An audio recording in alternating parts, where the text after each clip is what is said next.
Hi, I am Kat with the Fit Father Project, and I am an accountability coach, and I am joined today by three amazing members from our Fit Father Brotherhood. They are here today to talk about a hobby that comes up pretty often for our members when they start to get in shape and start trying out new, healthy, exciting things with their bodies, and that's running. So today we have questions that have been sent in for members that they will kind of talk about. We'll also just chat and see what advice they have to share for our members out there. So let's start with quick introductions. We'll have them go through and kind of introduce themselves. We also are going to link their individual podcast here below so that you can go and listen to more of their story too after you've listened to this chat. But let's start with Matt. Yeah, thanks, Kat. Appreciate having me on the podcast today. So my name is Matt Yox, 51, located in Ann Arbor, Michigan, about an hour from Ron, actually. Started Fit Father a number of years ago, really got serious with it at the beginning of 2022. I think at my highest was around 232 pounds was the highest I ever saw. Got down to about 174. This was in a very short period of time, about 4 months in 2022, maybe 5 months, and have held off that weight gain since then. And running is a big part of it. So super excited to talk about it today. Awesome. All right, let's jump over to Ron. Hi, my name is Ron Keatsman from Clarksville, Michigan, about an hour away from Matt. And as a matter of fact, as we're recording this, I just celebrated my fourth Fit anniversary with the Fit Father Project. Joined in August. Amazing. August 10th, 2019. And I had lost a little bit of weight prior to joining, but I started out at right around 270 pounds, and I am around 190 to 195 right now, and been doing pretty good with it. The lowest I had was 177. I am 55 years young. And really enjoyed this whole process. I so appreciate being able to come on here and talk about this interesting hobby, if we call it, for running. So that's a little bit about me. Great. All right. And David. Hey, everybody. And thanks, Kat, for having me on this program. It's an honor to be with these two brothers. But my name's David Kuntz. I am actually from North Carolina, a town called West Jefferson. So I'm several hours away from Ron and Matt, maybe a couple of runs. But anyway, so I recently celebrated my third year of Fit Father anniversary. Congratulations. Thanks. Started back in July of 2020. And at the time when I started, I think I was at 255, and now I'm currently around 205. And I think at one point I got it in the high 190s, but really now I've kind of got back into something that I was doing prior to Fit Father, which is, of course, the topic of this podcast, but I've been doing some different things here lately. Really, I've been focusing on the phase 4 sustain and gain, combining that with some of my training. So that I'm sure we're going to be talking about as we go through the questions. Awesome. All right. Well, let's just jump right in. I'll start here with Matt. Matt, how did you get started with running on this new part of your journey? Yeah, great question. So thanks, Kat. So I actually used to, so I grew up, I never ever ran, right? I had two sayings, that I guess my most famous sayings only need to be as fast as faster than the slowest person when you're getting chased by a bear or something. That's like right. That, like no interest in running. Full safety. That's all it was about. So absolutely hated running, with passion most of my life. Then, I guess maybe about 15 years ago, I decided, hey, maybe I'll pick up running with a bunch of guys at work. And it was a thing. So started running then, probably like a lot of you, hated it. I'm like, why would I ever want to do this? But kind of stuck with it for a bit. And then just kind of, life got in the way, kids, busy with work, all that sort of stuff, just, started to fade away a bit. And then, of course, what came with that is the weight gain and, then run, try to run and like, gosh, this is even harder with extra weight. So anyway, kind of, put it off for a long time. I ran a few races probably 15 years ago. So anyway, didn't really think I was going to do it again. Then, got into Fit Father, lost a lot of the weight. And I'm like, hey, maybe I should start running again. And that really was at the back end of when I was more like phase 3 and really starting to see some weight loss. And I'm like, how can I kick this in a little bit extra? And then, then I just started doing more of it and, found that I really enjoyed it. And then, kind of started looking at different challenges and that sort of thing that I can do. And I'm sure we'll probably talk about that a bit later, but yeah, that's how I kind of got back into it. And, so far so good. All right. And David, you said you also were getting back into running too. Like you had ran before as well. Is that right? That's right, Kat. So I guess I was just thinking back to Matt's answer, trying to remember when I first started getting into it. And I think I mentioned this maybe in my original podcast, but I did a program called Body for Life that incorporated some cardio training along with weight training. And I had started running kind of on a treadmill. And it's funny, I don't really like running on treadmills now, but I did a 5K early on and just really enjoyed the competitive nature of those events. And then plus, I think the camaraderie around the community and people that do races. And I just really enjoy people kind of conquering things and achieving things. And then that led me into doing several things. I started coaching some local high school teams that I worked at and did coach cross country and swimming, continued running, signing up for different various races. I think as I went along, my competitive juices were really kicking in, went from 5Ks to 10Ks to half marathons. And I was training with some folks that I lived near. Actually, my father-in-law had a little running group in the mornings. And I think that just kind of fostered a routine that I got into that led me into doing triathlons. So that's kind of my background. And then I think one thing that I wanted to mention, though, was that when you start thinking about your why, because I was following that competitive thirst, I guess is a good way to put it. And it led me to doing some ultimate things, eventually an Ironman back in 2014. And I was successful in completing that adventure. But after that, I kind of lost my competitive juices because I felt like I had done the ultimate. And then that's where I found Fit Father program a few years later that helped me recover my health and that I'd kind of let slip away. And 2, got plugged into what really my big why was so that I could kind of get my focus back in order the way it is now. So that's great. And incredible to hear, that like you were so into running. I mean, to do an Ironman, you're out there training for a marathon at the end of 2 other events. So coming back to it, that's great. Now, Ron, were you a runner before or was this brand new for you on this adventure? Hi, Kat. Thanks again. Relatively brand new.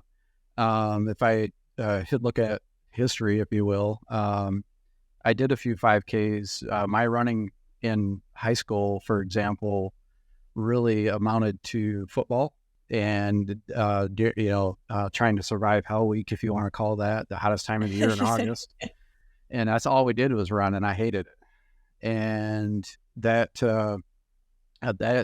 came out of, I got out of high school, of course, ran a couple of 5Ks, and I'm not sure that I hated it as much, but the 5Ks, I couldn't get them done fast enough. It seemed like the sooner I got it done, why am I doing this? So on and so forth. Kind of that love-hate relationship with the running part of it. And come to find out, as I look back, I wasn't that bad at it. That's the kind of the crazy part. I would consider myself pretty atypical. Matt's heard me say this before, but I've never really considered myself a runner, and he begs to differ a little bit with that because I seem to be doing a lot of it. Me too. So, as time went along, I was looking back, and I have a runner's number hanging in the garage, which I need to pull it up and put it on my rack. But I did a 5K in Grand Rapids, a fairly large town off to the west of me. And at that time, it was the old Camp Riverbank Run. It was a 5K, and I did it. And if I remember right, it was, I thought I was going to die doing it, but that was in 2008 or 2009, but I made it through it, and it's like, oh, I should really get back into Did you this. think you were going to die because of the running or because of the rapids or a combination? Like, what is happening here? I have a visual now. Yeah.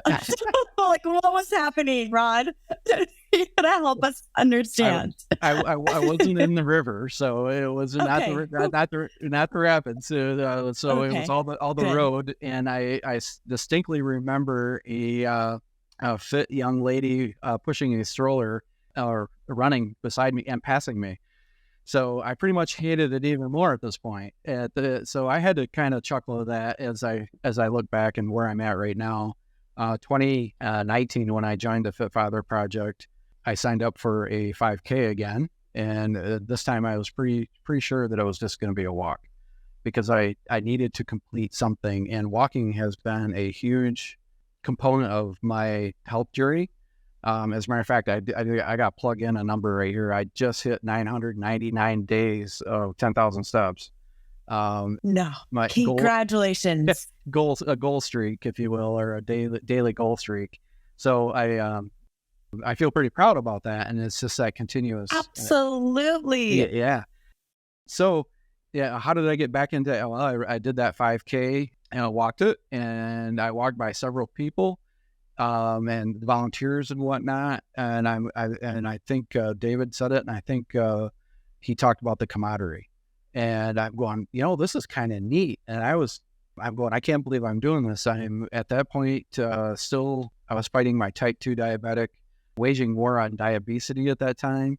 And there was people just cheering me on. It was a small local thing. And it's just like, you can do this, and I was walking it, and I think it was like a 19-minute mile. But I finished it, and I felt so proud.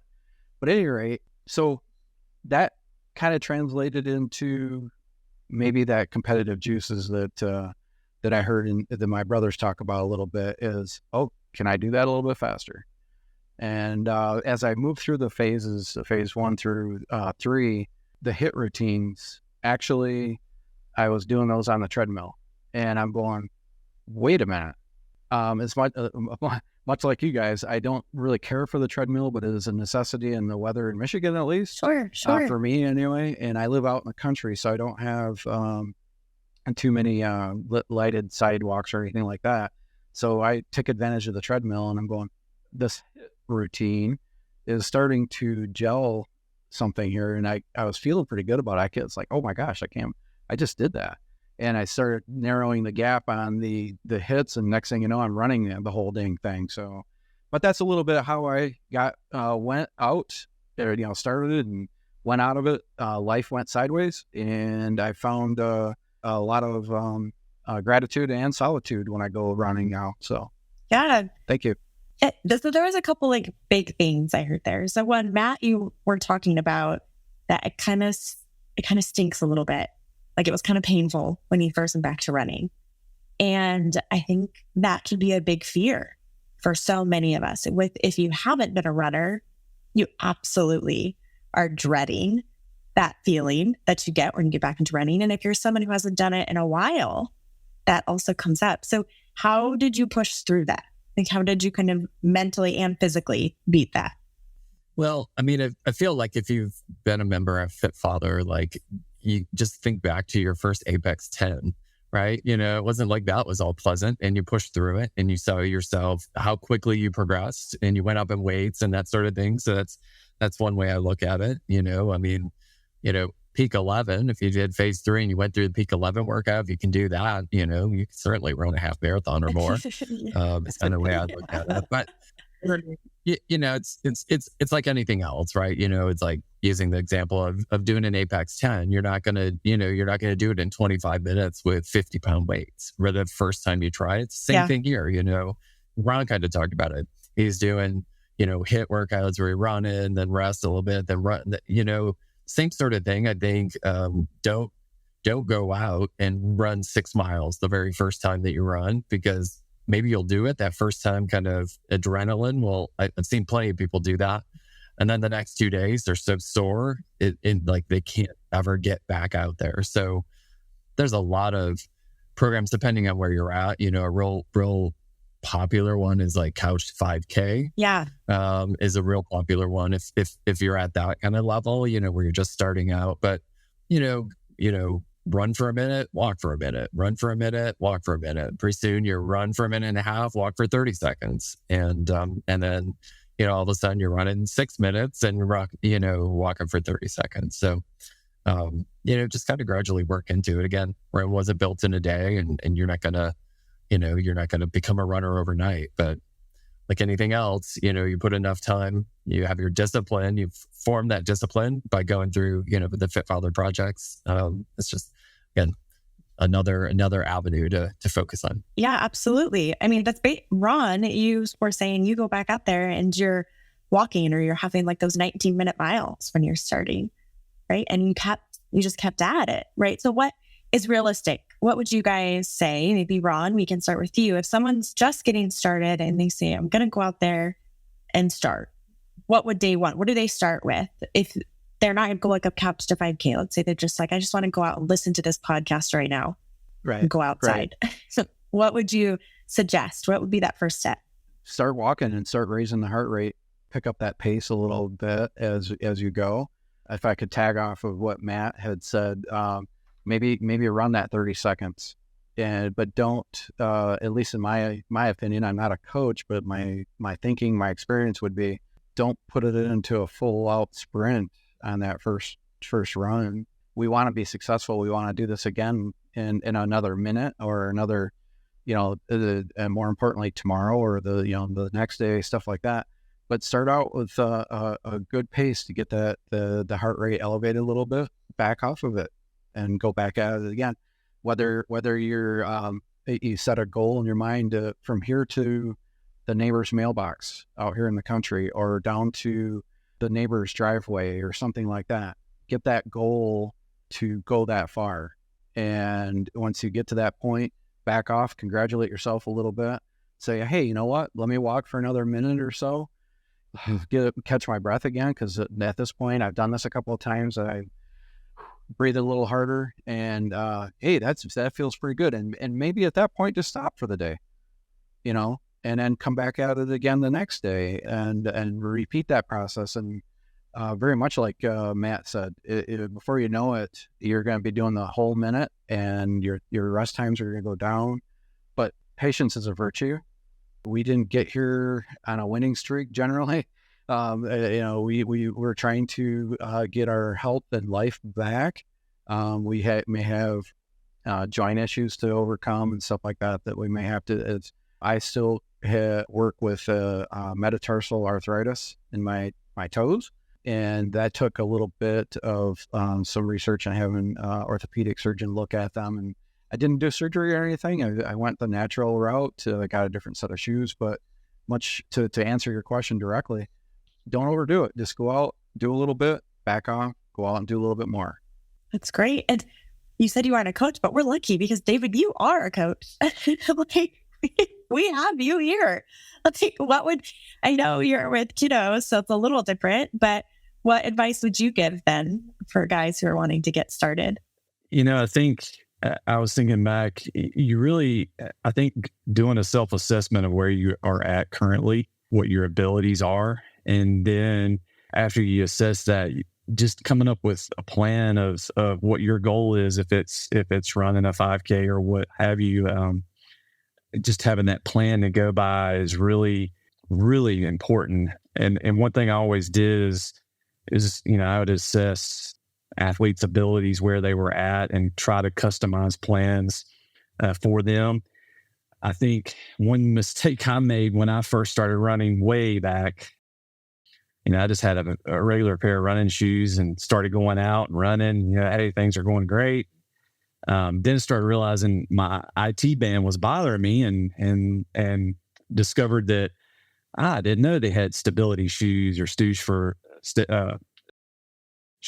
people that had a neutral foot or no arch at all, and started learning more about that. So the other thing I would highly recommend, because I think sometimes when you go and buy shoes, you might like, man, it's kind of expensive, but having the right equipment, I guess, as you will, would be, it's just like picking the right set of weights when you're first doing an Apex 10. You know, if you're trying to think you're He-Man and starting out with a dumbbell like 40s, 45s, you're not going to make it to 10. That's the big thing is getting a plan together, kind of assessing where you're at, your abilities. And then there are a lot of free plans out there that you can kind of plug in at maybe a distance that you did, and it can create a plan based on your abilities. And that's what I would recommend is making sure you got the right equipment, good pair of shoes, listen to your body, and then come up with a plan that's based on your goal. And two, I think signing up for something. I think, to me, when I signed up for the Fit Father program, I was committed. And every race that I've done, when I signed up, I am committed. I'm more likely to follow the plan and making sure that I'm able to complete what I want to do. So, Kat, if I can just jump in quick, one thing that I would say that David talked about, right, is around equipment, is shoes. Obviously, I mean, you don't need much more to run in shoes, but a lot of running stores will do kind of a free evaluation. So they'll have like a treadmill, they'll watch you run, they'll measure your foot, they'll kind of do various tests and that sort of thing, which are free, right? I mean, obviously they're trying to sell you a pair of shoes sure. and gear and that sort of stuff. But I think that's critical, like David said. I mean, if you have the wrong pair of shoes, that can impact you. So, any kind of official running store, there's plenty of them around since running has become so much more popular in the last 5-10 years. Yeah, and it all starts with your feet, right? You have your feet do something wonky underneath you. The next thing you know, your ankles hurt, and then it travels up and then your knees and your hips. So you're right. It's so important to have that support underneath you so that everything else goes well.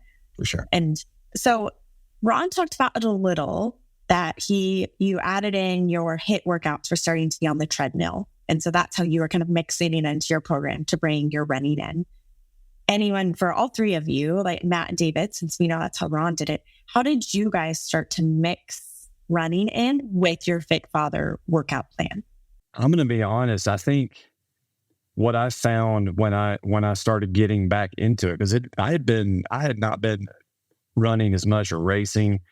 And when the HIIT workout started incorporating into phase, trying to remember what phase it starts, because I think that first month you're doing mainly Apex 10s and so forth. But I was making runs my HIIT workout, and I think I even commented about how I did a half marathon, maybe I think not last Christmas, but the Christmas before. And I ran a time very similar to the fastest half marathon time I've ever had. And I was not training as hard as I had been for that, because I think my PR was like a 1:28, and then I ran a 1:31. That's an hour and 31 minutes. I know that seems fast, but it does seem very fast. Okay. For everyone who is not a runner out there, it doesn't just seem fast. That is fast. Let's all support David there. David, yes, that's incredible. Yeah. Well, but and I honestly, it was from a lot of the strength training, but I wasn't doing. I used to do hill workouts and track workouts and intervals, and but I was doing that specific 31-minute HIIT routine, a 5-minute warm up, and then I did the 7 times with a 1 minute all out, and then a 2-minute relax, and then adding in all the weight training. I was actually becoming a faster runner with less mileage. So I think the one thing that I learned was, okay, strength training is super important, and 2, you don't have to run a lot of mileage to get your goals. Now I'm running a little bit more mile, and I can talk about that later, but I felt like I wasn't running as much, but I was still able to get back to where I once was when I was doing 5-6 days a week. So that's great. Yeah. And that is really fast. But, right. I know he's like, okay, I don't think this is that fast. And the rest of us are like, oh my gosh, like I'm way back there then. Well, David's just in a category of a runner, like that's just a runner. The rest of us are just pretending, Right. We're just to go out and run. So I actually similar, did would do some of the HIIT workouts, would tend to do more running and that sort of stuff. But I mixed in other ones, for cardio. I mean, rowing was another really good HIIT, workout, gave you that cardio, strengths, and obviously the MRTs do that as well. So I would say, kind of in my original podcast, I talked about doing 75 hard, which, I know David, you've done that, Chris and some of the other guys have done that. So I started doing 2 workouts a day, which is, a commitment, without a doubt, not for everybody, and certainly don't recommend it per se, but so yeah, I would do like MRTs in the morning, early in the morning, and then I tended after work, would go out and do a run, and would always, because you got to do 2 workouts to 45 minutes. So I'd usually shoot for, 45:01 if you were tracking me on Strava. It wasn't much more, but I was doing them at the same time, and kind of, same as David, I was not, I mean, the strength training is so important, I think, and especially if you're starting to do longer distances, I didn't want to, I kind of gained some muscle, through the strength workouts and MRTs. I don't want to lose that, right? I want to be like runner skinny, and that kind of guy. So, of course, you really pick up the distance. There's really not much you can do, but, you're not going to get, gain. But I started following a program about more of a hybrid, running strength program, and there's a number of out there, but Nick Bear is pretty famous for a lot of content, on YouTube around that. So, huge proponent of strength training and endurance training at the same time. So, I follow that pretty closely. Yeah, staying functional, right? You don't want to like kind of pigeonhole yourself into one movement pattern for your body. So allowing, okay, I'm going to have running on these days, and also have strength training to support and build the muscles up to keep all your joints healthy while you run. So that one day you can be as fast as David. I think we're all big proponents of yoga as well. Yes. Again, being older, having heavier weight, over the years, our joints are probably beat up. So, here's the ad for Manflow Yoga. That's right. It's a daily routine. Right. Incredible. Daily routine for me. Yeah, absolutely. It's critical. Absolutely. Okay, so you're running more, you're adding it in alongside these strength workouts. And the next thing you know, what happens? You're really stinking hungry because you are running a bunch and that metabolism is going crazy. Run. How do you handle that? How did you do the meal plan with your running now added in? Now I'm really wondering why you picked me first on that particular. I know that you were just right there in my eyesight. There was no, because you did it so well. That's why I picked you. You did it so well. You've been doing it so well. So much success. Well, thank you for that. And I'd like to back up just another thing on the HIIT routines and stuff like that. Elliptical is a very good tool that I use alongside of the treadmill as well. It gives you a different range of motion, and it still boosts that cardio. And I am also very much with the guys on strength training as Smudge, but my training program right at the moment kind of limits that, and I particularly use a lot of that for the winter time and stuff like that. But anyway, I won't kid you. It is when you're famished, it is very difficult. So one of the ways that I've managed that, at least for me, is carry my lunch every day to work. And as silly as it may sound, I have an apple, a package of a single serving package of mixed nuts, a prepackaged salad, and a can of sardines is pretty much my go-to lunch daily. As fun as that sounds, it's almost a staple in my little world, and a shake every morning. And I don't remember whether which category it fell into, if it was the fat burning shake, or I think it is a fat burning shake. Almond milk, the protein powder, lots of spinach, collagen, peptides, chia seeds, and did I mention a lot of spinach in that? For sure. Lots, as much as you can fit is the goal, right? Yeah, just kept smashing it in. So I have two of my meals for the day pretty well set. The evening meal makes it a little bit tougher when we're very busy. Fortunately for me, or per se, my kids are grown and out of the house, so it's my wife and I. And sometimes those meals aren't as exactly the way that the program outlines it should be. But we do try to balance that the best that we could. But like I said, I have two choices that are pretty predetermined daily on my with my shake and my lunch routine. When I do have those free moments, I try to when I say I don't even really call them free. I call them more of a reward when I have those meals, and it's on those weekends and when I have those longer workouts that my calorie expenditure has been relatively high, to try and balance that, to have that reward meal in that evening.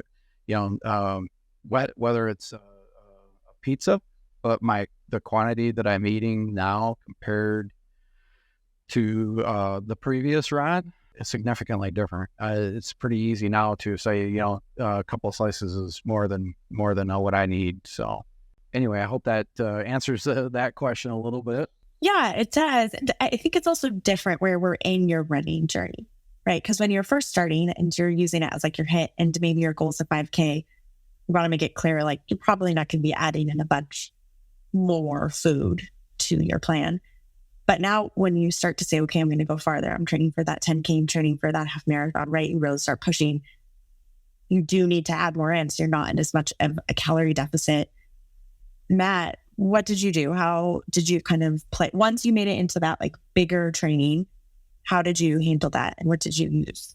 Yeah, I think similar to Ron, like the structure has stayed the same to a certain extent. I think, in my opinion, why, the Fit Father Project is so successful for so many is that the structure of your meals. Again, Ron said he had 2 meals just covered. So yeah. I continue to have a shake every day. I know some people may not love them. And it might sound crazy, but I really truly do crave, look forward to it. So like I'm out of town for work right now as we speak, and in the mornings don't have all my gear with me, because I flew, so I'm not making a shake, and like that'll be one of the things I look forward to, like when I come back. So do the shake, still do pretty similar, manwich, for lunch and that sort of thing. And then, snacks, same sort of snacks, same perfect plate. So same exact structure. It just, when you start doing longer distance, I've started to mix in some additional carbs because, just need you're just going to need a higher carb content. So, I'll add like a cup of oatmeal to the shake in the morning. That might be one way to get it. In the evening, we'll, add, more sweet potato or more brown rice. Still trying to stay healthy. As far as the options, you could probably get away with, eating things that, are perhaps unplanned. But I mean, for me, I feel it. It's like, it's the type of fuel that you have, right? So, I mean, you can eat 500 calories of candy, but beer has a lot of carbs too, but you might also feel the impact of that. So yeah. And then, on those days, if you do a 10 or 10-mile run or a 13-mile run, it's like Ron said, probably, know that you can kind of, get away with, hey, I'm going to go out with the family and have a burger and fries and not really give it, that much of a thought. The thing I mentioned before we started is we all are probably here because we have bad habits in the past. And, there is, once your calorie expenditure goes way up, you can start eating a lot more potentially. And there's a risk that you fall into the bad habits. So, for me, that's why I stayed with the structure. One, it worked. It's repeatable, so I had the routine down for the last year and a half. I pretty much know what to buy at the grocery store and all that. So, some more, I do like an endurance, drink in the morning before a longer run, that sort of thing. Again, on those longer runs, sometimes I'll do, like half a bagel with peanut butter, just something to have, a little bit of extra energy. But I know specifically we didn't say it, but it just came to mind. So I thought I'd throw it out there because I tend to give this advice a lot. People will say, well, hey, what do you do the day of the race? There's this, I don't know, I call it kind of a wide scale carb loading, like the night before or 2 days before, eat this massive plate of pasta and all this sort of stuff. I'm like, well, did you do any of that during your training? No. I mean, why would you change up what you're doing? Like for me, it's like, I don't change anything unless I've trained in it, right? Whether it's, your stomach or any of that sort of stuff. Like I don't take any risks. Nothing new on race day. But yeah. Yeah. Your body stores about, 2,000 calories of glycogen, of energy, which is, approximately you burn about 100 calories per mile. So, if you don't bring anything else in, you're going to run out at about 20 miles. So that's, kind of, you hit the wall when running a marathon. So, if you're running 5 miles, you don't need to eat a pound of pasta the night before, right? Because your body has more than enough, glycogen stores to be able to cover that.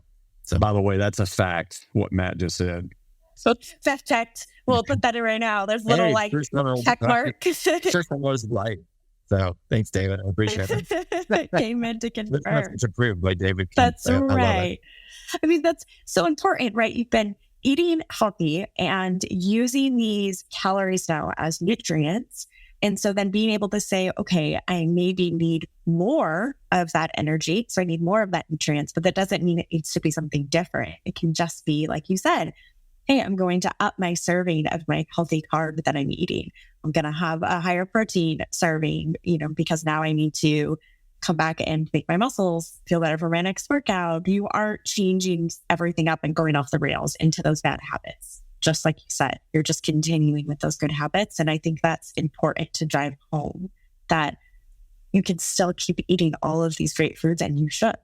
It'll make you feel better and be able to run faster. Like David, right? Here David comes in and he's whipping out these fast times like he was doing before. But so much of that could be back to just great nutrition, really fueling your body now, which is incredible. That can make that big of a difference. Kat, I know you're competitive, and I am too, but I'm never going to run this gig. But I'm just going to say that right now. Oh, for those of you who don't know, I mean, none of you do listening, so I don't even know why I started with that. None of you know me very well, so I will tell you this fact. I am ultra competitive, so I don't run because running is just not something I'm great at. So maybe one day it'll come back. I've done a couple of run bars, got that out of my system, and now I like to cheer everyone on because I'm good at that. I'm good at cheering people on. That's enough. So, okay, we're going to start with the 5K. We're getting it going. Let's say that's our place to go. What happens after that? Like, David, what do you tell people? Okay, do they keep pushing? I mean, you went all the way to an Ironman. Or do you think that someone could keep running 5Ks and keep making them faster times? Like, what would be those goals? Because goals are important. What do you guys suggest? What do you think? I think absolutely. You could, you run your first 5K and you might decide, hey, I want to see if I can get it faster. And then, as I said earlier in the show, that, you might get a different baseline, and then you start another plan that's based off of that finish time. And then it adjusts. You might have, if you're doing some interval, you may start to incorporate some interval training or HIIT workouts, or rather than walking, running. And so that, I think you could definitely continue racing 5Ks. I know people that do that. I don't know if I mentioned this or not. I'm actually currently training for an ultra race, which is a 50K. That's a 31-mile race. It's the longest running race I've ever done. And so, the goal is to finish. But two is, I think part of the training, part of the goal of training is learning how to adapt. And the reason why I did that was a fact to Matt's comment earlier was I did 20 yesterday, 20 miles. And he is very accurate. But yesterday, and I unfortunately had to do it in the middle of the day due to schedule, but it got hot. And so it's one of those things where, depending on what you're wanting to do, but I think is completely fine to improve 5K times. If you want to challenge yourself, that's what I'm doing right now. I've never done something and never done an ultra race. And I just wanted to see if I could do it. And here I am. So which ultra are you doing? So I am training I've always wanted to do the Marine Corps Marathon, which is in Washington, D.C., and it's coming up in late October, right at the end of October. But I think a few years back, they added the 50K.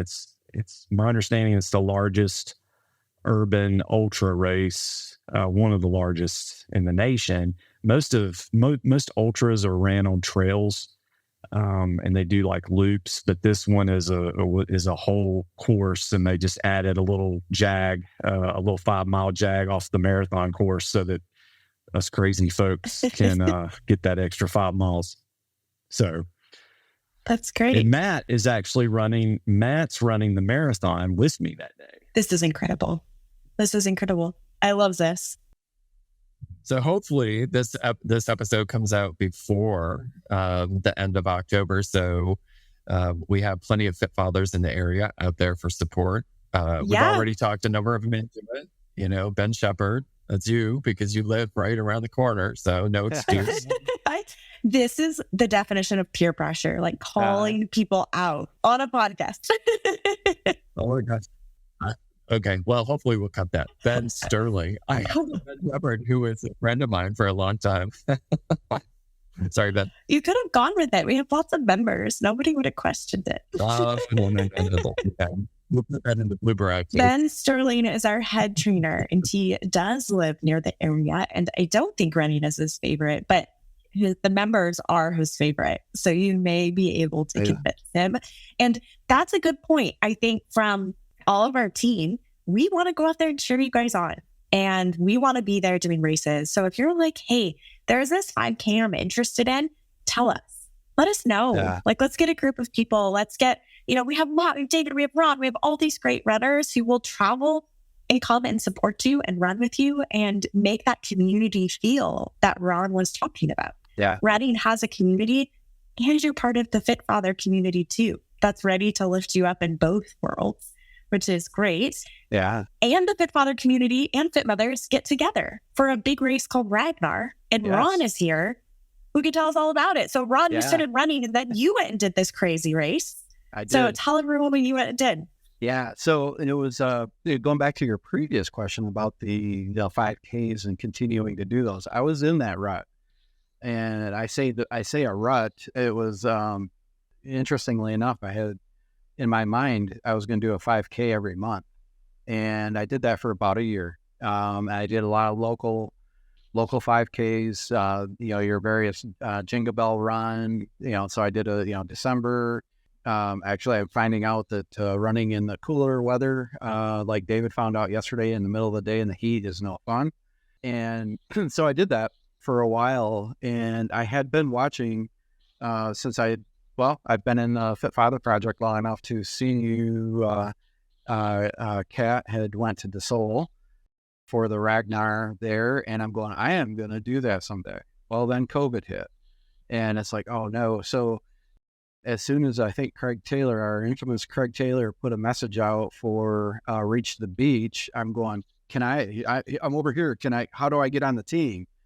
Because I wanted that community aspect. I was dying to meet these people that were doing this crazy thing. And that was the element that I needed to push me right over the edge as far as getting on an airplane, flying halfway across the country to meet 11 people that I've only talked to. Wait a minute, I didn't even talk to them. I only typed back and forth on the internet with them. And it's to make it real. It's like I want that camaraderie. I want that community aspect. And what's come of that is some lifelong friendships. And it's just been an amazing thing. So that was probably, I could be mistaken here, but that might have been one of the very first official running plans that I had followed was a Ragnar plan. And it was a 12-week plan, but we only had 8 weeks to execute it because that's how fast that thing moved. And I feel like I felt like I really accomplished something by going and meeting these people. And I could go through, the whole list of them, but enough so I enjoyed it that much that I just finished up my third one at Northwest Passage. Met David in Kentucky for the Bourbon Chase trail run, or the Bourbon Chase Ragnar there. So it's just been an amazing community builder. If there's people that are on the fence about a Ragnar relay and joining this Fit Mother and Fit Father project, in that this is it. This is so awesome. And I want to go just a little bit further.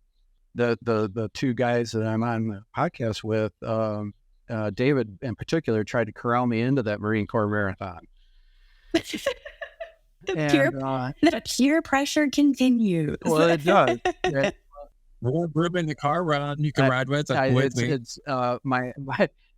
My wife was all ready to do it, and I says, "Well, my excuse is that I'm in training for a Ironman 70.3 in a month from this weekend. So I'll be just finishing that up middle of September, and I don't know if I'll have enough gas in the tank to actually go do a marathon in a month later. But it's still on the radar. Let's put it that way. But I took a little different spin, a little bit like David did with the triathlon thing, because I knew that I love the challenge, and that gave, without a swimming background and without a cycling background, and I'm definitely not I'm the atypical runner. I can suck at 3 sports, and I do a pretty good job of that. And but I did set a PR yesterday on an Olympic distance triathlon, and I actually, with training and having a plan and actually executing the plan and sticking to it, much like my brothers have said here, if you have a goal and you're working towards it, put something on the calendar.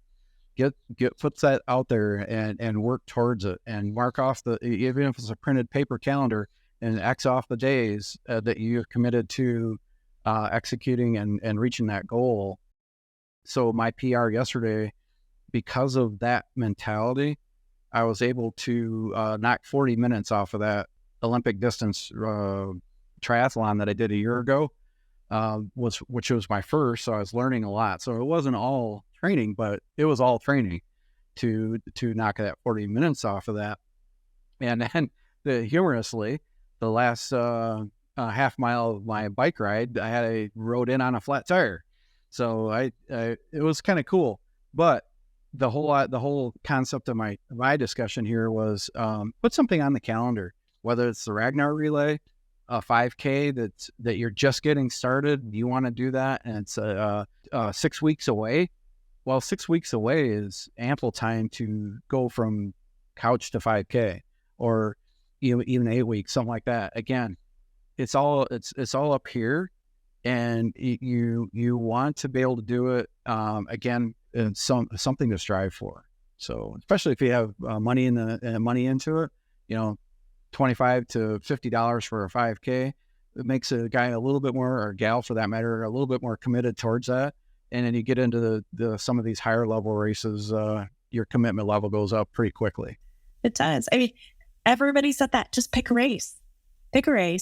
Find that couch to 5K. Like you said, Ragnar has some wonderful resources on how to get people up and going in a plan, and you can pick different times. So they're great. Mix it in with what you're doing, continuing your healthy meal plan, that you can get from the Fit Father Project and Fit Mother Project, and then come find support from this community that's ready to cheer you on and be proud of you, because this is something to be proud of. Like, you're getting to finish all of these races, whether you're just setting PRs, on your Apple Watch or your Garmin watch at home, or you're showing up at a race. And That's great. They're all exciting things to be proud of. I love it. I'm all for it. I'm going to cheer you guys on while you guys do it. When I heard her saying she's going to do another race. No, I didn't. I did not say that. I would like to make sure we clear the record right now. I like to lift really heavy things. I don't know what it would take to get me back out there. I'm not sure. I think the triathlon route is wonderful too. That was my community. My daughter's claim to fame is that she has finished a half Ironman because she was in my belly when I finished it. So, I think I'm done. Wow. I think I've retired that. Try something different. As we're wrapping up though, I'll go around here and have you each kind of say to someone out there who's listening, who's still kind of on the fence, or what you would tell them, or maybe what you would tell yourself if you were thinking about getting back into running as your advice. So this is where I get to say, who's going to go first here? Let's see. Okay, Matt, we'll go there. Matt, start us off. Here we go. Yeah. I think there's been a lot of great advice given. Don't overthink it is what I would say. Again, presuming a lot of the guys have gone through parts of the Fit Father Project. It was challenging in the beginning. Everybody starts at different places. You don't have to do an ultra, a marathon or anything like that at all. I think it's, again, for me, it was, I had a laser focus on this goal once I really committed to Fit Father, and getting the weight down and doing the workouts and following the meal plan was like absolutely 100%, right? And I got down to 174 pounds, felt good, looked good. And, I probably was in third grade the last time I was 174 pounds, I'm like, oh my God, this is great. But like a lot of guys, like, what's next? Like, I'm not going to keep losing weight. What do I do next? A lot of guys go the OSM route, which is great, or phase 4, just to sustain and that sort of thing. But, maybe it even seems a little gimmicky to like set some sort of goals, but like Ron said, put something on the calendar or something to train for. I opened my mouth and committed to running a half marathon or marathon in all 50 states, as like a huge kind of bucket list sort of thing, for a couple of reasons. My wife doesn't run at all. She could, but she doesn't. But it's an opportunity for us to travel together, right?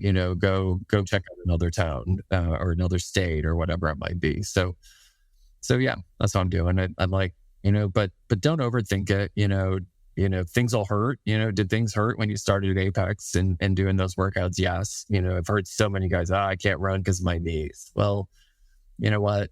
You lose that weight. It's a little bit easier. Do your mobility exercises, do your yoga, that sort of thing. And I think you'll find it a lot easier.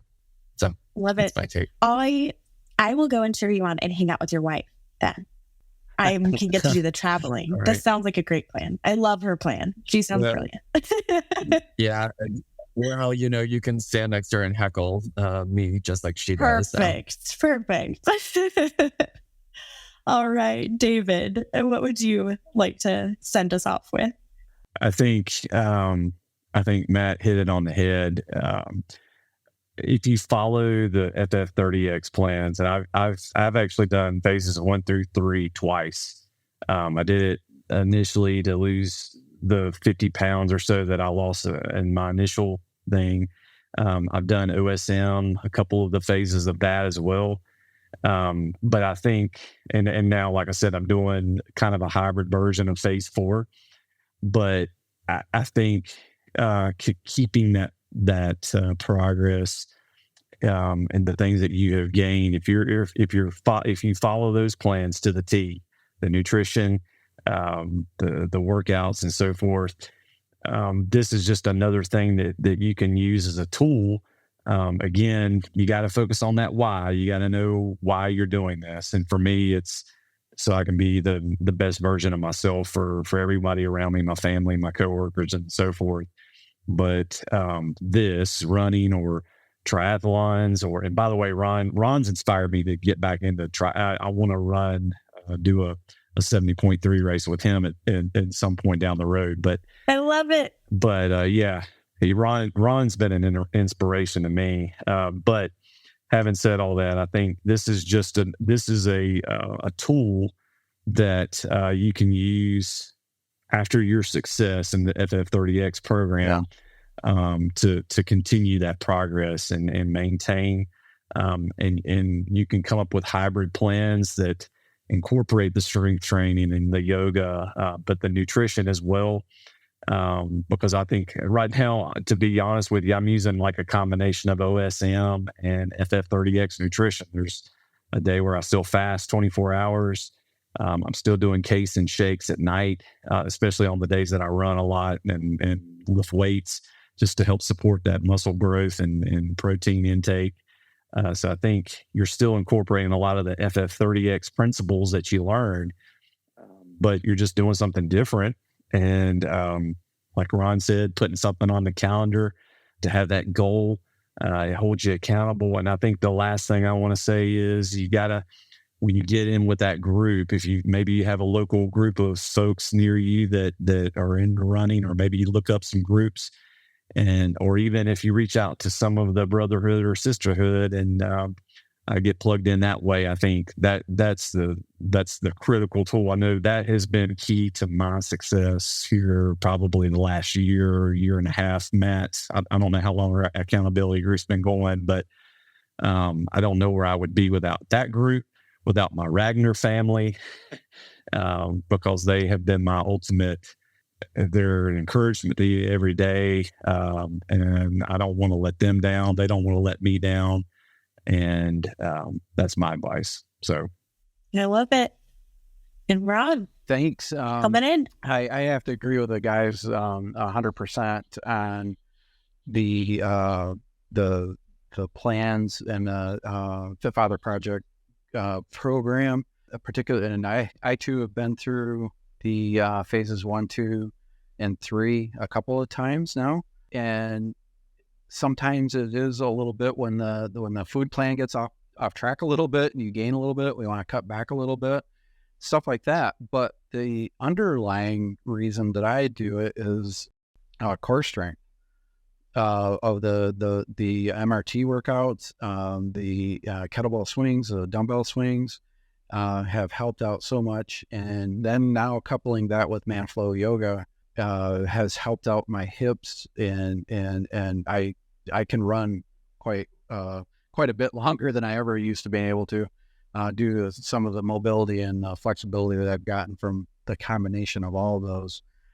So for a runner or a new runner that wants to enter this, or maybe they used to be a runner and then life hit them sideways like me, you want to get back into it a little bit like that.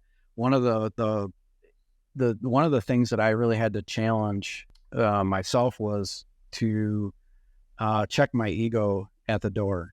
I couldn't run the 6 and 7 minute miles that I used to, and I had to back out from that ways and just run to enjoy it, and actually try to come up with those game plans, check the ego at the door.